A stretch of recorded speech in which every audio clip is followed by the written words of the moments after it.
देखिए प्रॉब्लम क्या है, एक विद्यार्थी यह गौर करता है कि किसी समीकरण x square plus b x plus a equals to 0 का प्रत्येक मूल समीकरण x square plus x plus b equals to 0 के प्रत्येक मूल से एक कम है। ए प्लस बी का मान होगा। देखिए दो समीकरण है, एक समीकरण यहाँ x square plus b x plus a, ठीक है, दूसरा x square plus x plus b. देखिए ये टाइप का लग रहा है समीकरण, बट ध्यान देना है कि यहाँ पे जो एक्स का कोएफिशिएंट है यहाँ पे कांस्टेंट टर्म है, और यहाँ जो कांस्टेंट टर्म है यहाँ पे क्या है, एक्स का कोएफिशिएंट है। यहाँ पे क्या है, एक्सचेंज है। देखिए एक्स के आगे में जो है वो कहाँ पे है, देखिए वो यहाँ पे कांस्टेंट टर्म है, चर पद है। यहाँ फिर देखिए ये क्या है, यहाँ पे कांस्टेंट टर्म, यहाँ पे क्या है, ये एक्स का कोएफिशिएंट है, ठीक है। तो अलग अलग है। चलिए ए प्लस बी का मान क्या होगा, तो -2 है, -1 है, -3 है, -4 है। तो कैसे क्या करना होगा, देखिए ए प्लस बी का मान चाहिए, तो हम लोग के पास जो बेसिक रिजल्ट है अल्फा प्लस बीटा और अल्फा बीटा, उसको हम यूज करके देखते हैं। देखिए अल्फा प्लस बीटा डेफिनेटली क्या है ना कि यहाँ दोनों में रिलेशन है। दोनों में रिलेशन क्या है कि देखिए एक इनके जो रूट्स हैं ना, इनके जो रूट्स हैं, इनके रूट से एक कम है, ठीक है। इसके भी दो रूट्स हैं, तो ये दोनों रूट्स उसके दोनों रूट से क्या है, एक का कम है, ठीक है ना। देखिए तो डेफिनेटली इसके लिए जब सम ऑफ रूट्स लिखेंगे, मूलों का योग लिखेंगे और मूलों का गुणनफल, और इसके लिए भी लिखेंगे, तो दोनों में क्या है, हम लोग संबंध स्थापित कर पाएंगे। तो यहाँ के लिए लेट अस क्या है ना कि इसके जो मूल हैं लेट, देखिए किसका, तो x square plus b x plus c, इसके जो रूट्स हैं सपोज अल्फा बीटा है, क्या है, अल्फा एंड बीटा। तो अल्फा बीटा का रूट्स है, तो अल्फा प्लस बीटा क्या लिख पाएंगे, अल्फा प्लस बीटा लिख पाएंगे वो -b, एंड अल्फा बीटा क्या लिख पाएंगे, अल्फा बीटा लिख पाएंगे वो c।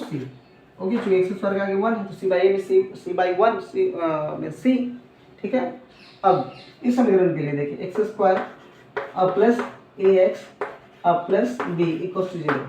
इसके रूट्स क्या हो जाएंगे, कह रहे हैं कि इनके जो रूट्स हैं उनके रूट से एक कम है। ओके, तो अगर ये खुद अल्फा है तो यहाँ क्या होगा यहाँ इसका रूट क्या होगा, एक अल्फा प्लस 1 और दूसरा रूट क्या होगा, बीटा प्लस 1, ठीक है। ओके, अब सम ऑफ रूट्स क्या, अगर सम ऑफ रूट्स लिखना चाहेंगे क्या लिखेंगे, alpha plus 1 plus beta plus 1, okay, equals to क्या, अल्फा प्लस बीटा प्लस 2, ठीक है।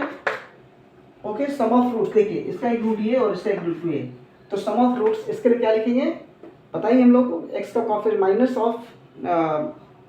Of x coefficient of x upon coefficient of x square, ठीक है, जिसको हम लोग सिंपली समझते हैं -b/a। ओके, तो यहाँ पे b के बदले क्या है, मतलब जो फार्मूला वाला b है वो मैं बोल रहा हूँ। ओके, तो यहाँ पे a है b के बदले, और a के बदले क्या है, 1 है, ठीक है। चलिए, तो मीन्स अगर ऐसा हो, चूँकि फार्मूला ए बी सी के टर्म याद करते हैं और इक्वेशन भी आपको ऐसा ही मिल रहा है, तो आप उससे मैं बेहतर होगा कि आप कोफिशिएंट ऑफ एक्स बोला कीजिए। ओके, इसलिए मैंने यूज़ किया कि सम ऑफ रूट्स लिखना है। अगर सम ऑफ रूट्स, तो क्या कर, सम ऑफ रूट्स का जो हम लोग फार्मूला है -b/a, तो -b/, कहीं अगर दिक्कत होती है, लेटर मिलता जुलता है, तो उसमें आप सीधे, इनफैक्ट है ही वो क्या जो हम कहने जा रहे हैं, जो आप भी सुने होंगे कि x का गुणांक बटा एक्स स्क्वायर का गुणांक का नेगेटिव, आगे में माइनस लगा देना है। तो यहाँ पे x का गुणांक क्या है, a है। ओके, चलिए a अब बटा एक्स स्क्वायर गुणांक क्या है, 1 है, 1 माइनस तो रहेगा ही आगे में, ठीक है। ये क्या हो गया, -a।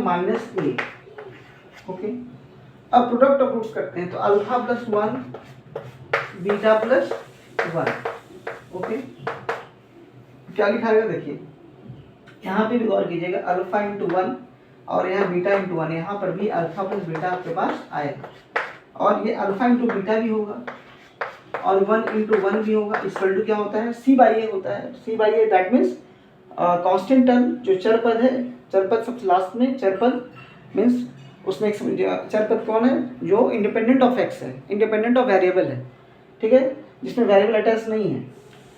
तो चर पद अब बटा एक्स स्क्वायर का गुणांक, तो चर पद क्या है कि बी है, और एक्स स्क्वायर गुणांक क्या है, एक्स स्क्वायर गुणांक में एक्स स्क्वायर के आगे में क्या एक है, ओके, तो बराबर में बी। तो हमारे पास देखिए यहाँ पे रिलेशन आया क्या, alpha plus beta plus 2 equals to minus a, and यहाँ पे क्या है देखिए alpha plus beta plus 1 equal to b, okay. और तो यहाँ से देखिए आराम से हम लोग जो भी वहाँ पे लिखे हैं, तो देखिए वहाँ पे भी क्या है अल्फा बीटा अगर आ रहा है, यहाँ भी अल्फा बीटा है, मीन्स हम लोग ऐसे भी पहले बता दिए थे कि दोनों को लिंक करने के लिए एक क्लू दिया हुआ है। क्लू क्या है कि इनके जो रूट्स हैं, मीन्स पहले वाले समीकरण जो रूट्स हैं, जो सेकंड वाले समीकरण हैं, जो सेकंड वाला समीकरण उनके रूट्स से क्या है एक कम है, ओके। और वही लिंक क्या होगा सॉल्व करने में काम दिया देखिए काम आ रहा है यहाँ पे। जैसे यहाँ पे एक स्टेप और आगे बढ़ाना चाहिए था, ठीक है, लेकिन वो हम लोग बाद में भी कर सकते हैं। देखिए तो यहाँ पे क्या है alpha plus beta plus 2 equals to minus a, okay. तो अल्फा प्लस बीटा का वैल्यू हम लोग यहाँ से निकाल के यहाँ से लिख सकते हैं माइनस बी, ओके। अब क्या है यहाँ पे थोड़ा सा स्पेस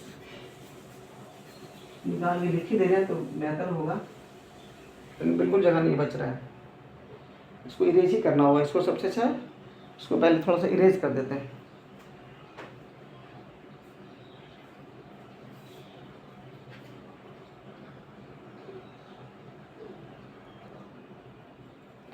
देखिए इसको लिख पाएंगे हम लोग इम्प्लाइज यहाँ पे लिख पाएंगे अल्फा प्लस बीटा है, इम्प्लाइज अल्फा प्लस बीटा के बदले क्या लिख पाएंगे माइनस बी, तो माइनस बी प्लस 2, ठीक है, इक्वल्स टू क्या minus b plus 2 equals to what, तो माइनस ए, इम्प्लाइज ए इस एक उधर लेके माइनस एक उधर लेके चल जाते हैं लेफ्ट साइड, तो a minus b equals to what, इस प्लस 2 को उस साइड लेके जाते हैं तो minus 2, okay, equals to minus 2। ये इक्वेशन फर्स्ट सपोज है ना। चलिए उसके बाद फिर क्या था alpha plus 1 product of roots into beta plus 1 equal to क्या alpha beta plus alpha plus beta plus 1 equals to what, तो देखिए थे चर पद बटा इस constant term upon coefficient of x square, चर पद बटा एक्स स्क्वायर का गुणांक, ठीक है। तो क्या लिख देंगे बी लिखा गया, इम्प्लाइज यहाँ क्या लिख पाएंगे देख अल्फा बीटा यहाँ पे है दिया हुआ सी, ओके, अल्फा बीटा क्या है हम लोग के पास सी है, सी और अल्फा प्लस बीटा क्या minus b, c minus b, so what c minus b equals to और ये ठीक है plus 1 equal to what c minus b plus 1 equals to b, okay. That is हम लोग इस साइड लाएंगे अगर कुछ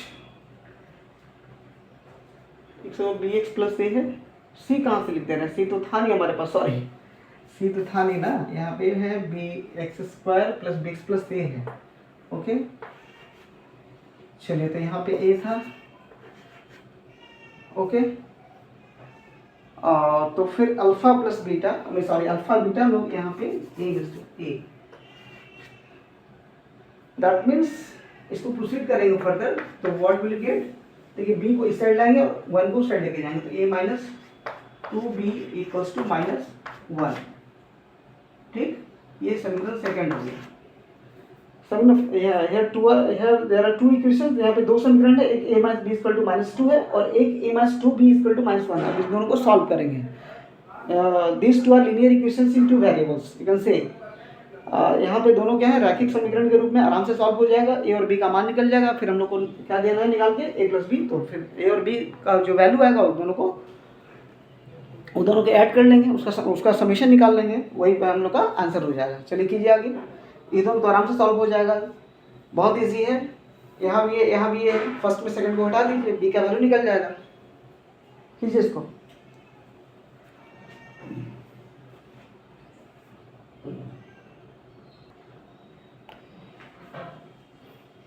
सॉल्व हुआ? देखिए क्या है, हम लोग कर देते हैं यहाँ पे समीकरण means equation one minus equation 2। Okay, what we have, हम लोग के पास क्या है, a minus b is equal to -2 and a minus 2b equals to what, -1।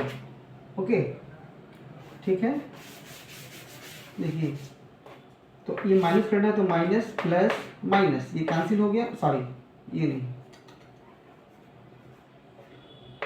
ये कैंसिल हो गया। यहाँ पे क्या हो गया, b, ठीक, और यहाँ पे क्या आ गया हम लोग का, यहाँ पे हो गया ये प्लस हो गया ना, तो यहाँ पे हो गया -1, तो b की वैल्यू -1 हो गया, है ना।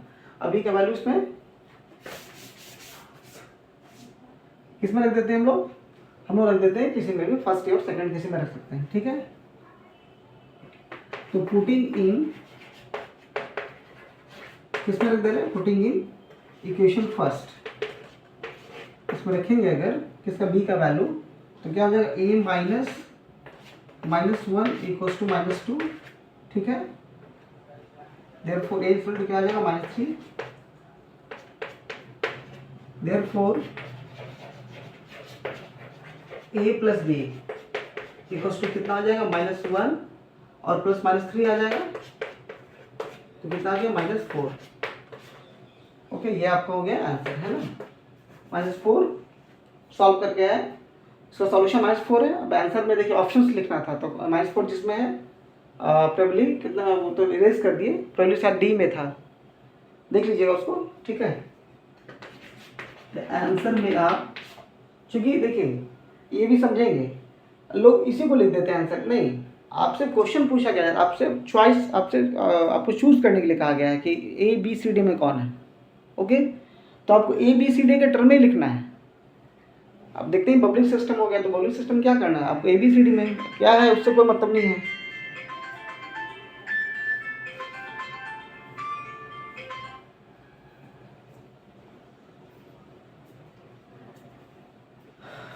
ओके, डालिए इसको।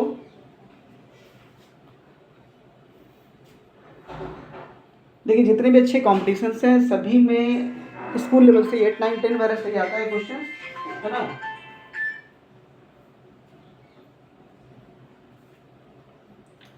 और ये इसमें देखिए इस क्वेश्चन में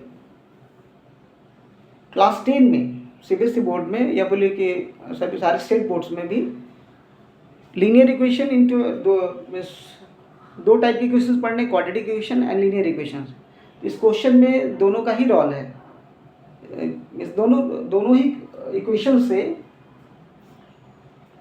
ये क्वेश्चन, दोनों इक्वेशंस इस क्वेश्चन में आ गया है। मैं दोनों इक्वेशंस का यहाँ कहिए कि दोनों इक्वेशंस का यहाँ पे यूज़ कर दिया गया है, यूज़ करके प्रॉब्लम बनाया गया है।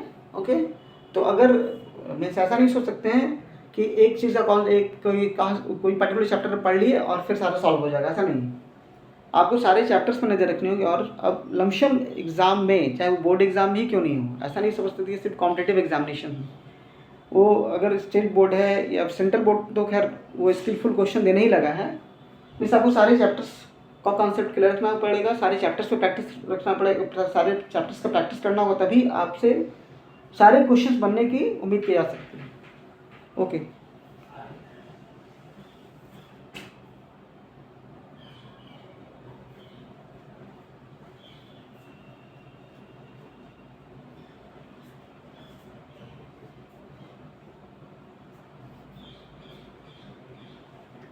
कहीं कुछ प्रॉब्लम हुआ तो आप मैसेज कर सकते हैं। कुछ नहीं किया गया इधर, पहले क्वेश्चन, दोनों इक्वेशन का आउटपुट हम लोग लिख लिए, दोनों में ही हम लोग sum of output in the sense कि कोई रिलेशन अप्लाई करके ही ना, जो रिलेशन है उन सब में भी जो इम्प्लीमेंट हो सकता है तो फर्स्ट वाले में भी अल्फा में सम ऑफ रूट्स और प्रोडक्ट ऑफ रूट्स लिखे, सेकंड वाले में भी लिखे sum of roots and product of roots. फिर दोनों को क्या किए, जो क्वेश्चन में ही कोरिलेट करने के लिए एक लिंक दिया हुआ है, क्या दोनों रूट्स का रिलेशन दिया हुआ है कि पहले के जो रूट्स हैं वो सेकंड वाले के रूट्स से एक कम है, तो रिलेशन आ गया, वहाँ उसी रिलेशन से हम लोग का सॉल्व हो गया।